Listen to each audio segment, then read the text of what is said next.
안녕하세요. 김진숙입니다. 제가 고대 부곡에 있는 폐기물 처리장에 직접 다녀왔는데요.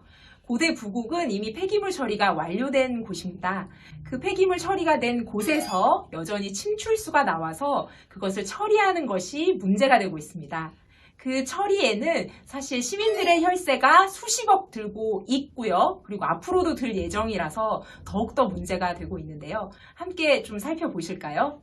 고대 부곡 매립장은 주 원강인 바이로텍이 운영하다가 2012년 기업의 회장이 극단적 선택을 하는 등 사실상 부도를 맞으면서 당진시가 사후관리를 맡게 되었습니다. 지난 15일 당진시의회 감사에서 지적된 바로는 폐기물 매립량의 한 15% 정도가 침출수로 나온다고 하는데 고대 부곡 지구의 경우 계산을 해보면 침출수가 무려 30만 톤이 앞으로 나올 것이라는 것이 예측됩니다. 그동안 위탁관리 업체를 통해서 17,000톤 정도를 처리했다고 하면 남아있는 것은 28만 3천 톤 정도. 그것을 처리하는 그 단가를 계산해 보면 약 700억이라고 하는 어마무시한 돈이 든다라는 것을 예측해 볼 수 있습니다. 이 돈은 우리 당진시 차원에서는 해결할 수 없고 국가의 지원을 받아야만 처리될 수 있는 그런 엄청난 비용이 든다는 것을 우리는 알 수가 있습니다. 고대 부곡 매립장의 침출수 농도는 또 너무나도 고농도라서 어떤 업체가 들어와도 가동이 중지됐던 사태가 계속 있어 왔습니다.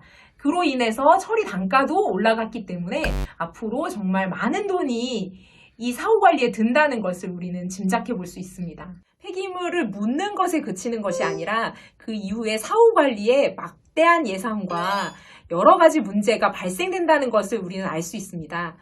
그런데 이 고대 부곡 폐기물 처리장 문제도 잘 해결이 되지 않는 상황 속에서 전국 최대 규모의 산폐장이 당진에 왜 두 곳이나 들어오는지 정말 의문스러울 따름입니다. 원래 업체가 공장 부지를 취득하면 3개월 이내에 계약을 체결해야 함에도 불구하고 그것을 하지 않아서 바로 문제가 됐던 건데요. 삼지법이라고 하는 법 40조 2항에 따르면 이 계약을 3개월 이내에 체결해야 하고 그 계약이 체결되지 않았을 시에는 6개월 이내에 관리기간에 양수를 해야 된다라고 하는 조항이 있습니다. 위법하게도 계약서를 체결하지 않은 상황에서 공사를 강행했다라는 것이 드러난 거고요. 감사 기간에도 밝혀지지 않았다라는 것이 정말 문제가 되고 있습니다. 계약서에는 원래 여러 가지 조항이 들어가게 되어 있습니다.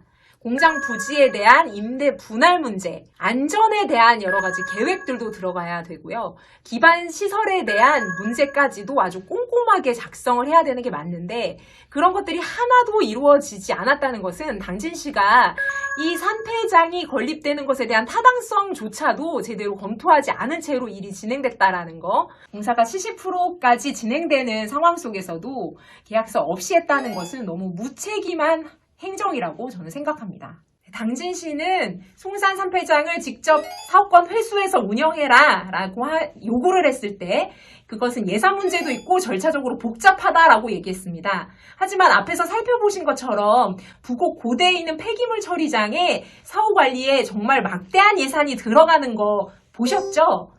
이후에 몇십 년, 몇백 년을 당진의 예산과 여러 가지 당진 시민에게 피해를 줄 거라고 예측이 되는 산폐장, 이 문제를 어쨌든 계약서가 쓰지 않아서 위법한 상황 속에서 공사가 이루어졌기 때문에 이 공사는 무효다라고 말하는 겁니다. 이 여러 가지 문제들이 결국에는 사기업이 운영하기 때문에 이윤을 중심으로 운영될 수밖에 없기 때문에 여러 가지 문제가 일어나는 것이라고 보고 있고요. 당진시가 이 사업권을 회수해서 직접 운영하는 방법 이외에는 다른 방법이 없다고 생각합니다. 산업 폐기물 처리장이 만약에 서울 중심부에서 건설된다고 했을 때 서울 시민들이 가만히 있겠습니까? 당진 시민의 힘을 보여줘야 할 때라고 생각합니다.